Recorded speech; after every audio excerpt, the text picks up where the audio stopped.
welcome to Global News on Signature TV. I am Barry Kumo Ado. In the headlines, stakeholders call for true federalism, state police and women inclusion. IG pledges security for retired officers during protest, warns against politicization. Protesters disrupt ad TV interview of German far-right AfD leader Alice Weddle. And ship catches fire off the coast of Indonesia. Details shortly. Every second, every minute, every day, news is breaking. Events occur and there are new developments. At Signature TV, we follow these stories objectively, bringing all sides without bias, explaining the complex issues, breaking down the numbers, and investigating the issues behind the news. Anywhere and everywhere, near or far, wherever the news is, we will be there. Signature TV. News in your pocket.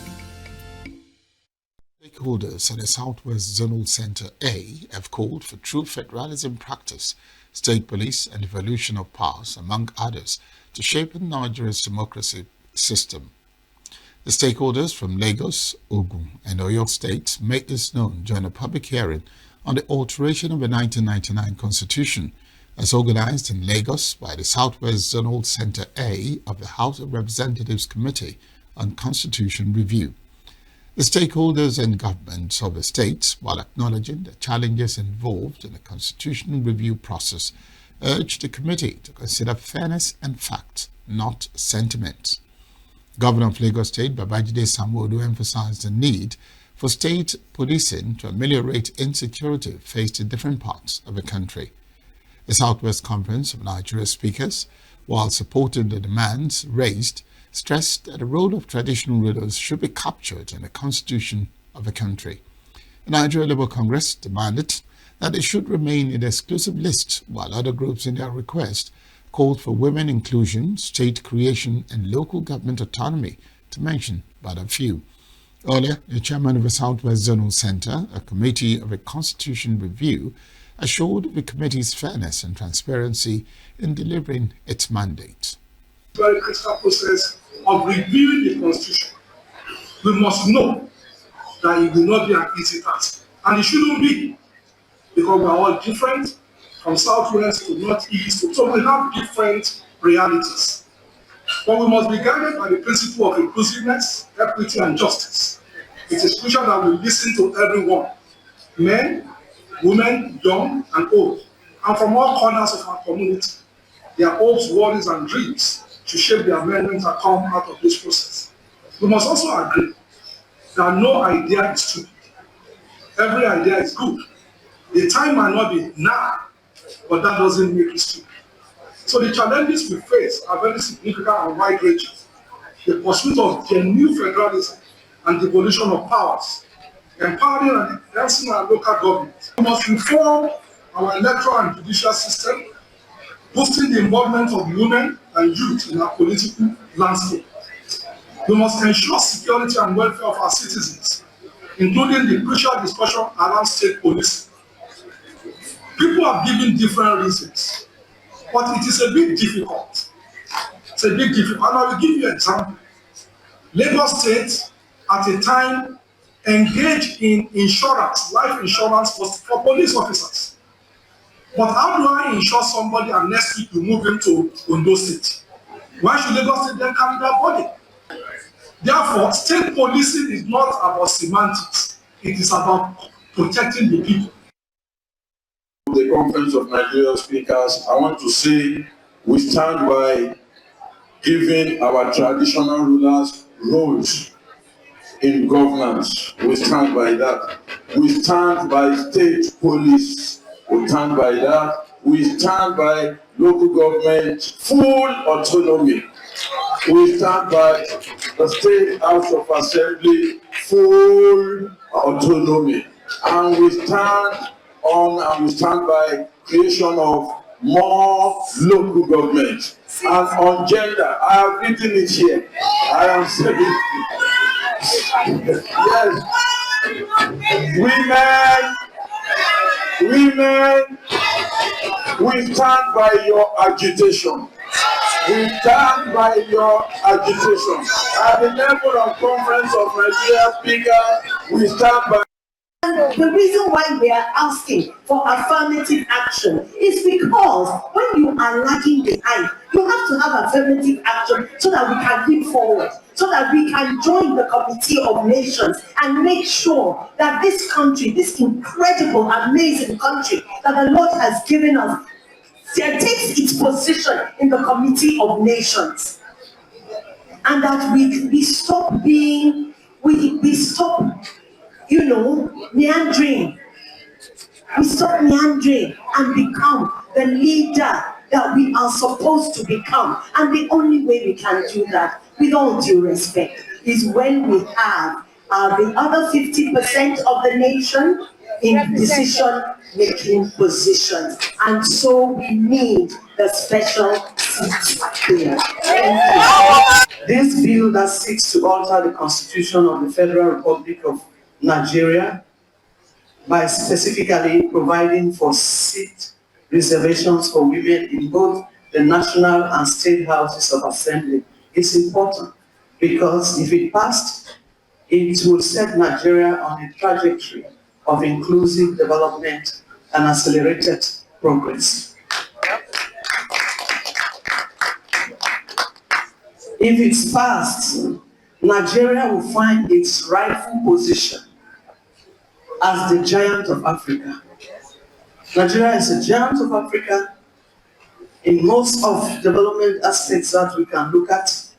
But when it comes to women's participation, representation within decision-making positions, Nigeria has less than 5%.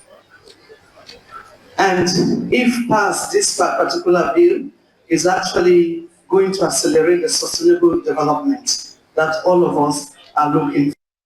As we move forward, our goal is to ensure that this review reflects the diverse aspirations of our people and upholds the principles of justice and equity. We are dedicated to ensuring that this process is transparent and that all stakeholders remain informed and engaged. Various women rights groups across the 3 states of Edo, Delta, and Bayelsa State stormed the venue of a Constitution Review Center A, Yenagua, to drive home their demand for reserved seats bill for women representatives in both the federal and state houses of assembly in 36 states' houses. The women, together with persons with disabilities and youth groups, appealed for equity and inclusivity in appointments and called for support from the menfolk to achieve the milestone. The NCWS respectfully calls on the National Assembly, Constitutional Review Committees, and all relevant stakeholders to 1. Support the full and immediate passage of the reserved seats bill into law as a milestone for equity and good governance.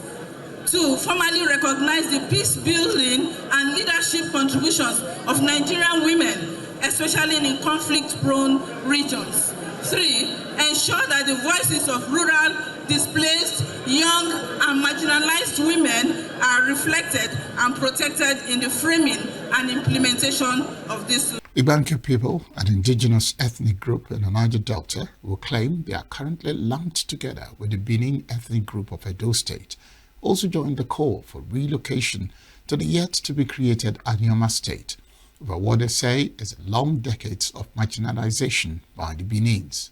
We are making our recommendation that our youth in strategic positions should be included.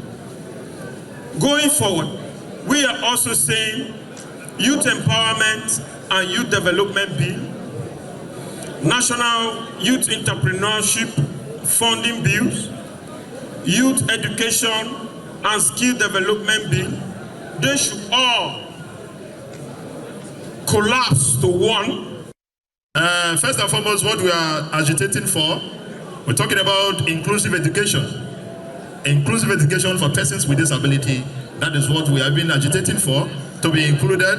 And secondly, we're talking about health and support services for persons with disability. I believe even the Bayelsa State government have been trying to make sure that persons with disability have a free care for persons with disability. But I think at the national level, the Constitution is supposed to spell it very out, and most especially on the area of the Discrimination Against Persons with Disability Act that has been amended. The enforcement is not coming up. We need this Constitution order to back up with that Discrimination Against Persons with Disability bill to make it, enforce it.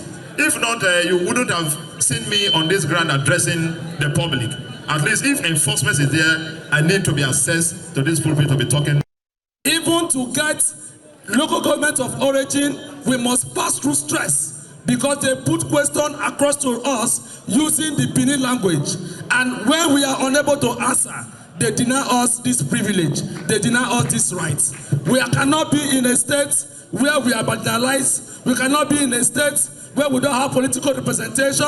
We cannot be in a state where we don't have social amenities. We pray with all sense of humility that Igbaki people should be included into the proposed anomalous state. Thank you, and God bless you. God bless. It is unfortunate that as richly blessed as the Shakiris are, our voices is at the lowest of hell. And the only reason is because of our numerical weakness. To this end, Mr. Chairman, we are proposing a clause in the Constitution protecting the ethnic minority. Alternatively, Mr. Chairman, we are asking for the creation of Warri State. Other demands at the hearing that people want amendments on are resource control, fiscal governance, devolution of powers, environmental justice, electoral and judicial reforms, local government autonomy, and women representation, particularly the passage and assent of a reserved seats bill for women in the national and state houses of assembly. The Senate has once suspended Kogi lawmaker Natasha Akpoti-Uduaghan not to force her way back to the chamber on Tuesday, insisting her suspension remains in effect. Senate spokesperson Yemi Adaramodu issued a warning on Sunday, saying that no valid court order mandates her immediate return despite her claims based on a ruling by Justice Binta Nyako. Adaramodu clarified that the court did not issue a binding directive to the Senate for a reinstatement and noted the lawmaker had been fined 5 million naira for contempt and ordered to apologize publicly, conditions that have not been met. He cautioned that any attempt by Akpoti-Uduaghan to resume will be seen as disruptive and in violation of Senate procedures. The senator representing Enugu West Senatorial Zone in the National Assembly, Osita Ngwu, has appealed to the federal government to make funds available for the completion of abandoned and ongoing road projects in the area. Senator Ngwu made the appeal while inspecting some road infrastructure in the district. Correspondent Christopher Lele, who accompanied the senator on the inspection, has more. The provision of road infrastructure is one of the fastest ways of opening up the rural communities and enhancing development. This explains why the senator representing the Enugu West Senatorial District in the National Assembly, Osita Ngwu, deemed it fit to undertake an inspection of some ongoing and abandoned federal road projects in the area. Speaking while inspecting the 9th Mile Opi Road, which links Udi local government and Enugu State with northern Nigeria, Ngwu complained about the abandonment of the road, calling on the federal government to intervene. This road is the best road, federal government road, that you can take from Oka, passing through 9th Mile to Obatu, Kumulungwe, to Opi, when you are going to the north. We all can see how good the road is, and this is the best that we have here. The road has been under construction for the past 6 years by Arab contractor. The site manager of the Arab contractors handling the project, Ahmed Farouk, assured that the company has the necessary equipment and manpower to complete the road, which he said has reached 40% completion. Farouk, who said that the road project would have gone far if funds were made available, appealed to the senator to assist the company in getting more funds from the federal government to complete the project. We finished almost 40% of this project, and we applied for this augmentation since last February 2025. And we are waiting back for this for the approval of this augmentation as well. The member representing Udi South constituency in the Enugu State House of Assembly, Okechukwu Aneke, appealed to the federal government to complete the road to enable the people have access to the farmland for easy evacuation of their agricultural products, while the community leader in Ikenga, Omolungbe, accused the federal government of marginalizing the people of his constituency. If the federal government do not have the capacity to continue to deliver this road, they should call the attention of the state governor and that of our senator. I think if they do that, they will see the magic these two gentlemen will do on this road. I want to state it without looking at anybody's face that we have been marginalized in so many things in this country.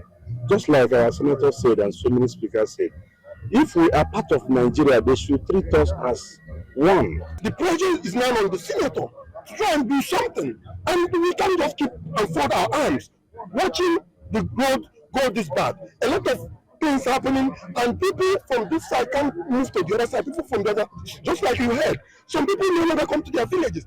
All this kidnapping and other things is happening at this particular stage, because when you go down here, you'll be kidnapped. So that's why it will solve insecurity, and farmers will now go back to the farms and begin to produce, and because they know they have access road to get to the market. So at this stage, it's no longer acceptable. Senator Ngwu also inspected the federal road project at Nsude, where a community leader, George Obiora, lamented the damage done to the road by flooding, which has displaced some families. If you look down there, you will see a market. That market was constructed by the distinguished senator. This erosion that you're seeing is not a mere one. It was threatening to wipe away all the people, the inhabitants of this place. I am pleading with the contractor to please, please extend this job down to that market side. Because if you don't extend it, it will wipe away the market. We are pleading with you. Although the senator has spoken everything, but we are still pleading. On your way coming from 9th March to this place, you can see how dilapidated the road is. Yes. It's not motorable. If you're coming from the express, it's not accessible. Armed robbers are using that place to rob Nsude people at night. A project engineer for the Arab contractors, Engineer Lee, told the senator that their work has been hampered by insecurity in the area as a result of the activities of hoodlums as well as the rains. We have two major challenges. The first is the houses or shops along the road that they need to demolish, and this house they seriously delayed our work. You know, some place we have to stop because there's house supposed to be demolished. We have to leave the house to go front. So when you go down the road, you can see the road we have done is not connected. Some place you have done, some place they just leave like that. And second challenge is the safety issue. You know, the safety issue we are always facing. But now the safety issue is becoming better since we have soldiers and police, something like that, and the road is becoming better. So the safety issue is better now. But the major challenge is the demolition work. Addressing the contractors and the people of the Nsude community, Ngwu thanked the construction company for mobilizing to the site and for progressing of the road project, and promised to contact the supervising ministry for release of funds for the completion of the road project. I'm happy that our contractor, in an emergency situation, was able to come to do the job. And also the community for their patience. In the Senate, we have appropriated this money, so the minister should fund the project. And I'm going to take it up in Abuja. They have to provide money for contractors to do their work. The chairman of Aninri local government area, Ugochukwu Wanjoku, also expressed displeasure over the abandoned road project in his council area. otu ihe ọjọọ na-emere ụzọ a because ụzọ adịrọ mma a na-enwe so many things dị a na-ekwesịrị imere obodo na-eme ahịa dị iche iche kwesịrị aga n'obodo anyị ụzọ adịrọ mma na ya da gị and ihe ọjọọ kidnapper sekuriti na-arụ na mgbe ebe emi ọ because of ọ bụrụ na ụzọ dị mma o nwere ka mmadụ sekuriti anyị na ncha mkpe ero emebiri emebi ihe ndị ọzọ ndị obodo na-ata ahụhụ na-eweta ego na-atụ ego ka enwere ike chọrọ obodo dị mma. The people of Enugu West Senatorial District are hopeful that these bold moves by Senator Ngu will yield the desired result in no distant time and ultimately enhance the development of the communities. Christopher Lele reporting for Signature TV. The federal government has announced a 30-day emergency repair plan for the Kefi flyover in Nasarawa State after an overloaded truck struck and collapsed one of its beams on July 17, killing 2 people and injuring 2 others. The Minister of Works, David Umai, during a site visit on Sunday, said the impact has also damaged 2 other beams. Umai directed contractor CGC Nigeria Limited to begin immediate redesign and fabrication of a replacement beam. Once completed, a structural integrity test will be conducted before installation.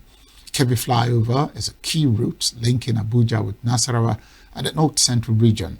The ministry assured victims, family of government support and pledged measures to prevent future incidents.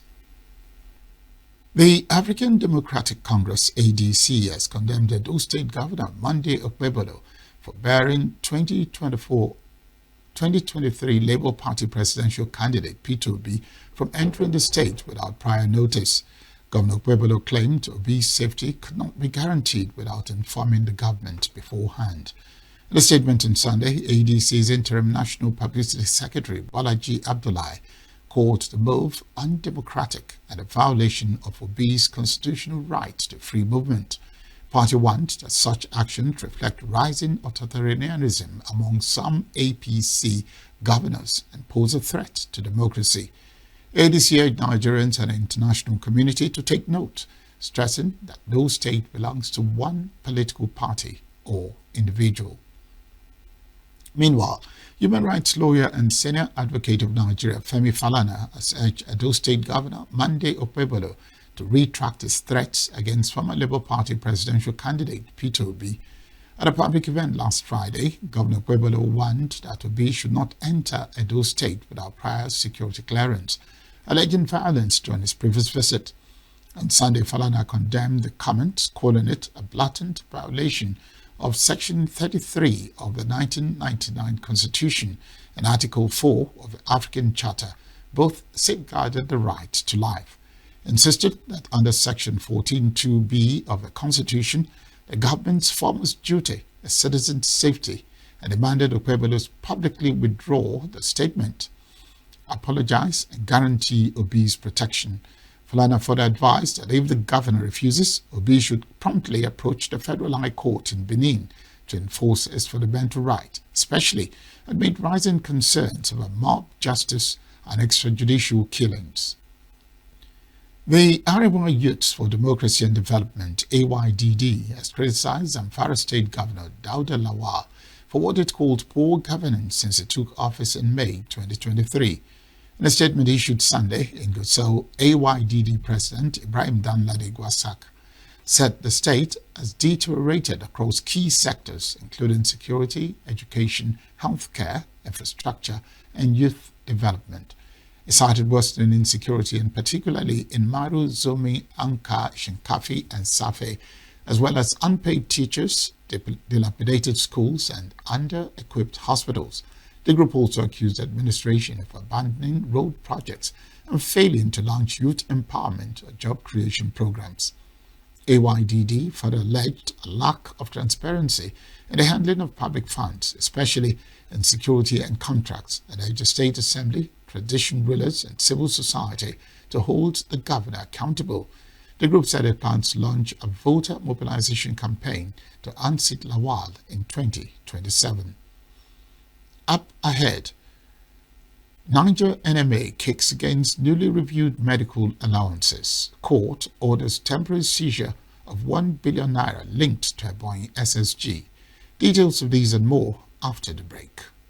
Every second, every minute, every day, news is breaking, events occur, and there are new developments. At Signature TV, we follow these stories objectively, bringing all sides without bias, explaining the complex issues, breaking down the numbers, and investigating the issues behind the news. Anywhere and everywhere, near or far, wherever the news is, we will be there. Signature TV. News in your pocket. The Nigerian Medical Association (NMA) Niger State Branch has expressed dismay and deep disappointment over the release of a recent circular by the National Salaries, Income and Wages Commission (NSIWC). NSIWC, in a circular dated 27 June 2025, purportedly reviewed allowances for medical and dental officers in the Federal Civil Service. In a swift reaction, the Niger State NMA, in a statement jointly signed by its chairman, Mohammed Isa, and Secretary Aliu Chapa, said the circular is not only obnoxious but provocative and a gross violation of the collective bargaining agreements reached in 2001, 2009, 2014, and 2021 between NMA and federal government. The state NMA leadership insisted that this unilateral action disrespected patriotic services and has the potential to worsen the existing brain drain if not reversed. Association reiterated its commitment to improving the health system within the state and understands the role of well-motivated health workforce could play in achieving an efficient and effective healthcare delivery.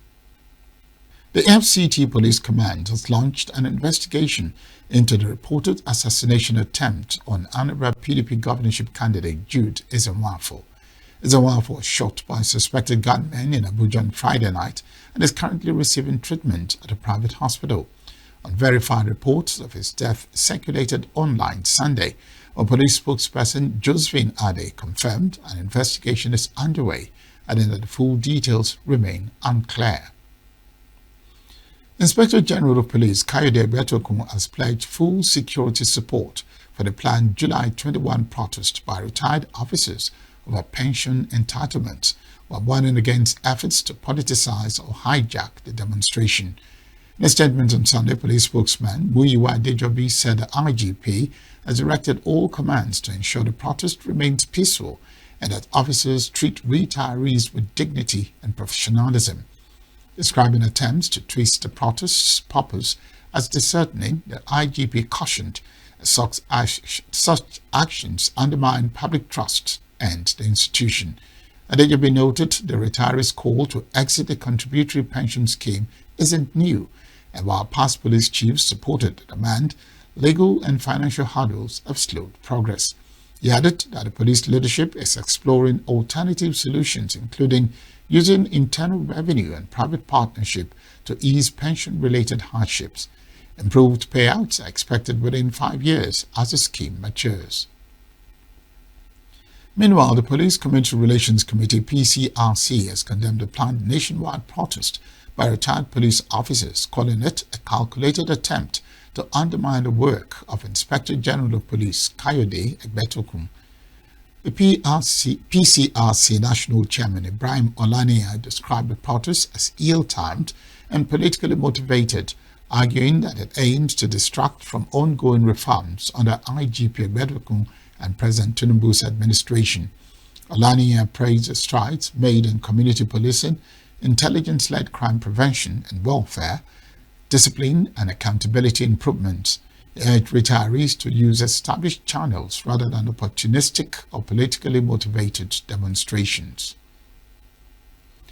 Ebonyi State Governor Francis Mefuru says his administration will not rush to conclusions over the Federal High Court's order to freeze over 1 billion naira linked to the Secretary to the State Government, Professor Grace Umezuruke, and her aide, Ngene Onyabo.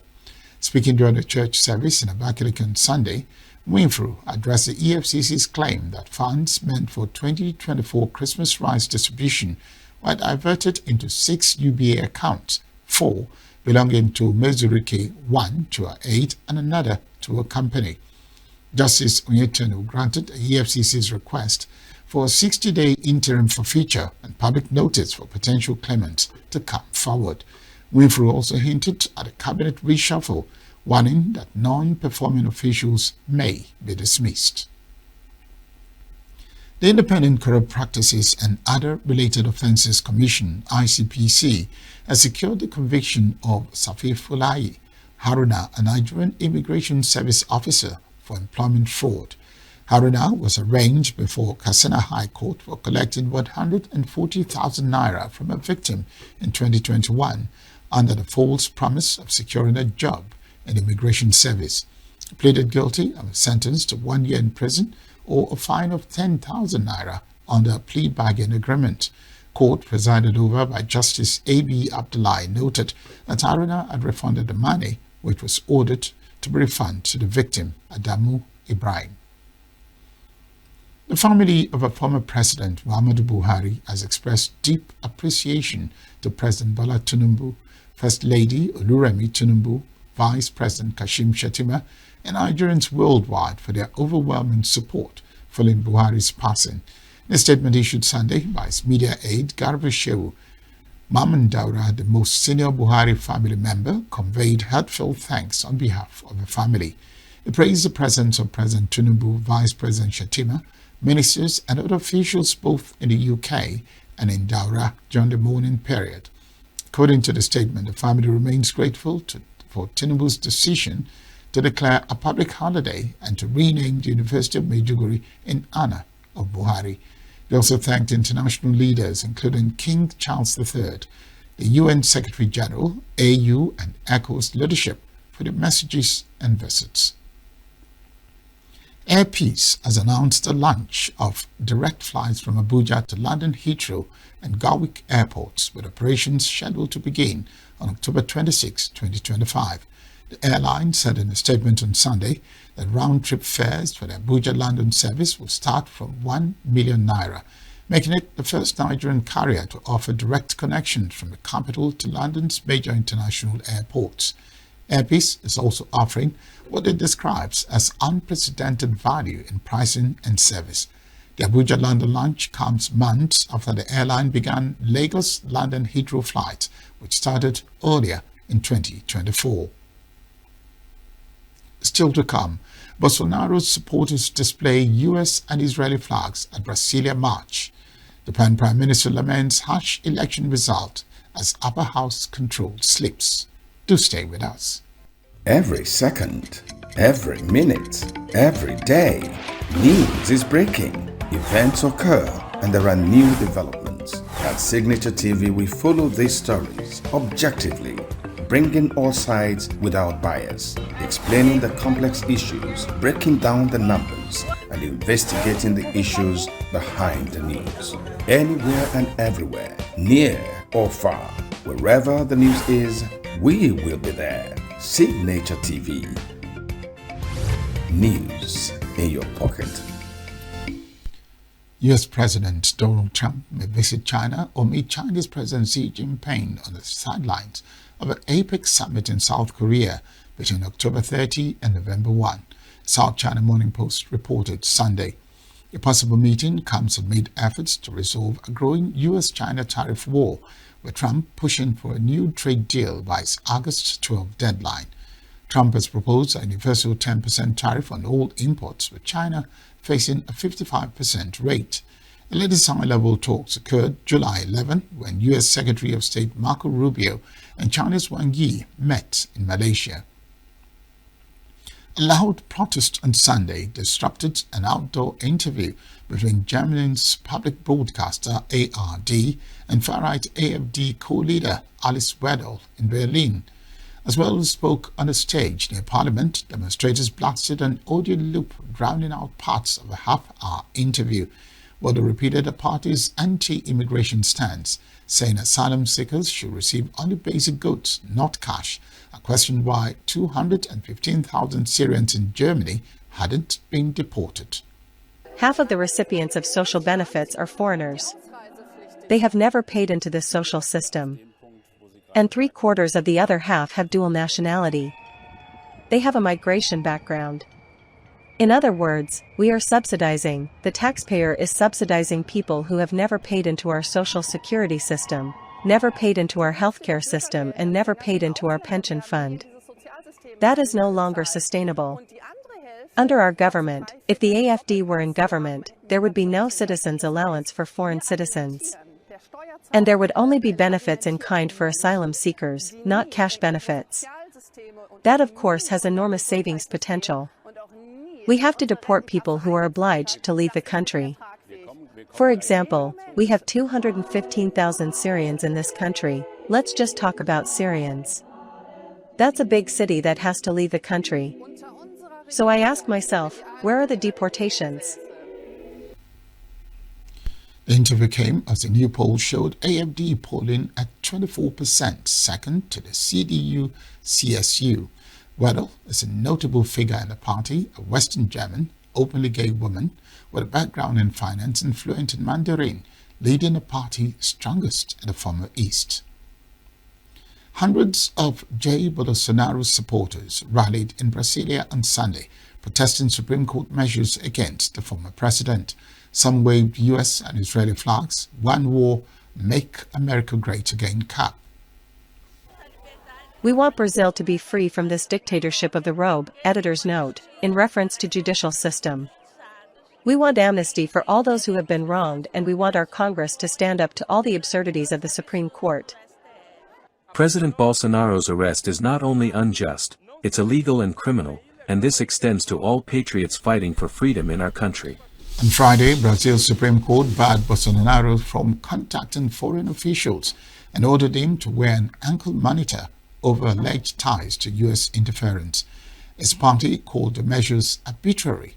In response, the U.S. imposed visa restrictions on officials involved in Bolsonaro's trial.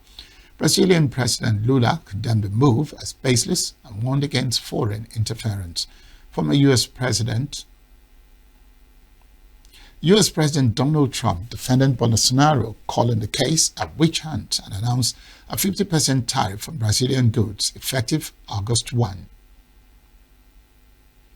A cast member of Verdi's Opera 2 Trovatore unfurled a Palestinian flag on stage at the Royal Opera House in London, England. Undeterred by someone backstage who attempted to grab it from him. The video, which went viral on social media, drew both praise and condemnation for the artist's actions. A spokesperson for the Royal Ballet and Opera distanced himself from the protest, saying that the display of a flag was an unauthorized action by the artist. It was not approved by the Royal Ballet and Opera and is wholly an inappropriate act. Several explosions were seen and heard in northern Gaza near the border with Israel on Sunday evening, as ceasefire talks were underway in Qatar. The Israeli army said its troops were continuing military actions at the northern part of the enclave and expanding operations in Gaza City, including with ground troops and aerial strikes. Israel and Hamas are engaged in indirect talks in Doha aimed at reaching a U.S.-proposed 60-day ceasefire and a hostage deal mediated by Egypt and Qatar, though there has been no sign of any imminent breakthrough. Sunday's blast happened on the same day. At least 67 Palestinians were killed by Israeli fire as they waited for UN aid trucks in northern Gaza. The Gaza Health Ministry said as Israel issued new evacuation orders for areas packed with displaced people. Much of Gaza has been reduced to a wasteland during more than 21 months of war, and there are fears of accelerating starvation. Indonesia's Coast Guard attended to a ship that caught fire off the coast of Sulawesi on Sunday. Video from rescuers showed. Local news reports that 5 people were killed in the blaze, while 284 others were able to escape. Video showed smoke billowing from the ship and rescuers recovering a body. The cause of the fire remains unknown, local media reported. Dozens of armed Bedouin fighters moved towards Al-Mazrah village near Sweda on Sunday as calm returned to the city after days of clashes. Armed tribesmen were seen en route with aid trucks heading to surrounding areas. Syrian security forces blocked entry into Al-Mazrah. The withdrawal follows a reported truce after a week of fighting between Bedouin and Druze groups. Damascus troops accused of abuses withdrew after Israeli airstrikes. A Saturday ceasefire collapsed briefly before tensions eased again. A U.S. envoy signaled that a peace deal is being implemented, though stability remains uncertain under interim President Ahmed al-Sharaa. Japanese Prime Minister Shigeru Ishiba said he will remain in office despite exit polls showing his ruling Liberal Democratic Party LDP is likely to lose its upper house majority in Sunday's election. Speaking to NHK, Ishiba admitted the results were harsh, but said he must stay on as Japan faces critical trade talks with the US ahead of an August 1 tariff deadline. Though the vote doesn't directly threaten his position, it adds pressure on Ishiba, whose government lost control of the lower house in October. Exit polls show the LDP and coalition partner Komeito may win just 51 of the 50 seats needed to retain control. If they fall below 46, it will be the worst result since 1999. A position led by former PM Yoshihiko Noda gained ground as voters voiced anger over rising costs, especially food, and called for tax cuts and increased welfare. Ecuadorian gang leader Jose Adolfo Macia Wilnama, known as Fito, has been taken out of prison ahead of his impending extradition to the United States, the South American nation's penitentiary system said in a statement on Sunday. Macias, the leader of the Los Coneros gang, was shown in a photo being taken in handcuffs wearing a helmet and a vest by police. He escaped last year from an Ecuadorian prison where he was serving a 34-year sentence for a slew of crimes. He was recaptured last month. President Trump doubled down on his demand that sports teams change their names back to the original monikers. In his second Truth Social post addressing the Washington Commanders on Sunday, Trump threatened to withhold a deal to build a stadium for the NFL team in Washington, D.C. if they don't change the name back to the original Washington Redskins and get rid of the ridiculous moniker Washington Commanders. Trump made a similar demand of the Cleveland Guardians, who were originally named the Cleveland Indians. The Washington Commanders rebranded the franchise in 2020 during a period of racial tensions in the United States. They were known as the Redskins for over 80 years, using a moniker that has been criticized as racist by Native American rights groups. Trump has repeatedly expressed his opposition to the name change. In the first week of July, he told journalists at an airfield in New Jersey that the new name just doesn't have the same ring. Former world number one Venus Williams said she was embracing the challenge and joy of tennis after a difficult year marked by health concerns and time away from the court. And the 45-year-old prepares for a return at the Washington Open on Monday. Seven-time Grand Slam champion declined wildcard entries into the tournament in the nation's capital in the past, but said she felt up to the challenge this year. Yeah, I feel like I have a joke with Mark every year. I was like, he's like, I have a wild card for you. I was like, well, maybe I'll come. Most of the time I don't. But this time I'd been hitting the ball, and of course I love the game. And the hard courts it's my favorite surface, what I feel comfortable on. So all those different factors. I don't know if I define success at this moment in any sort of way other than believing in myself and sticking to my process. And that's what I'll try to do when I'm out there. That's what I try to do on the practice court. And obviously that's such a broad statement, and my process is only known to me. But to believe in yourself isn't always easy at every moment. In the match, you believe in yourself one point and then not in the other, and that's not easy to do, especially after a layoff. So those are my goals.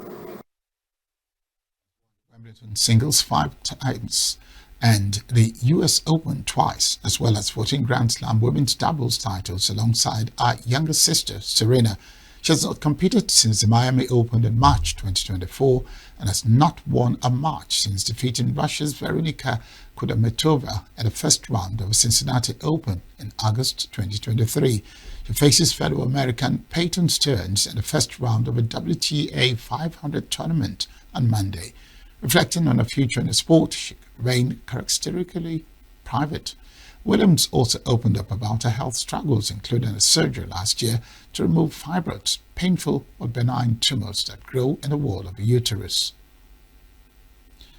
Peter Burling's New Zealand team stunned home fans by narrowly defeating Dylan Fletcher's British crew to win the Emirates Great Britain Sail Grand Prix on Sunday. In perfect conditions and a slow wind, the Kiwis clinched their second event win of the season in a dramatic final, spoiling what had looked like a certain victory for Emirates GBR. Switzerland reached their first ever Sail GP final, but was sidelined by technical issues. Earlier, France won race 6 after a rogue spectator boat forced a restart. 12 teams competed in 7 fleet races, with New Zealand, Britain and Switzerland making the final cut.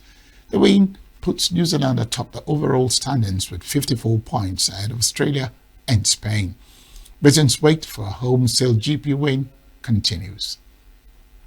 World number 1, Scottie Scheffler, won the British Open at Royal Portrush on Sunday with a commanding 4-shot victory, his 4th major title and 2nd of the year. Despite recent remarks questioning the meaning of his success, Scheffler celebrated emotionally with his son Bennett on the green. Early birdies gave him a strong lead, and a double bogey on the 8th didn't shake his composure. He rebounded quickly and held steady with a risk-free strategy to seal the win. Scheffler has now added to a dominant run that includes 2 Masters titles and an Olympic gold, drawing comparisons to Tiger Woods in his prime. Fellow American Bryson DeChambeau praised his long-standing excellence, recalling the rivalry from junior golf. It's a very special feeling. It takes a lot of work to get to this point in my career, and this was a tough week. It was challenging. The golf course was playing really tough, and I had to focus very hard over the course of the weekend. And really the only blemish over the last 36 holes was the double on 8, but did a good job of kind of resetting and coming back with a birdie on 9. And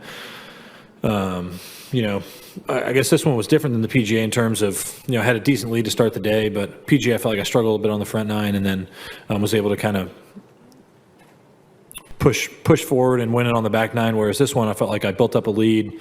It got a little close there after the double on 8, but like I said, bounced back on 9 and was able to keep a pretty sizable lead for most of the day. It's a very cool walk. It's a very special walk. To be honest with you, walking up 18, I didn't really know if I was going to get that much support from the crowd. The crowd, I think, wanted somebody else to win this week, and I kind of got to play spoiler a little bit, which is fun as well. But it really was a great reception. I heard a lot of the fans supporting me out there today. It was a really cool environment to be able to play in. You had a lot of guys out there supporting the local favorites, and then you had some people from the States coming out and supporting us, and it was a really interesting day, but it really was a lot of fun.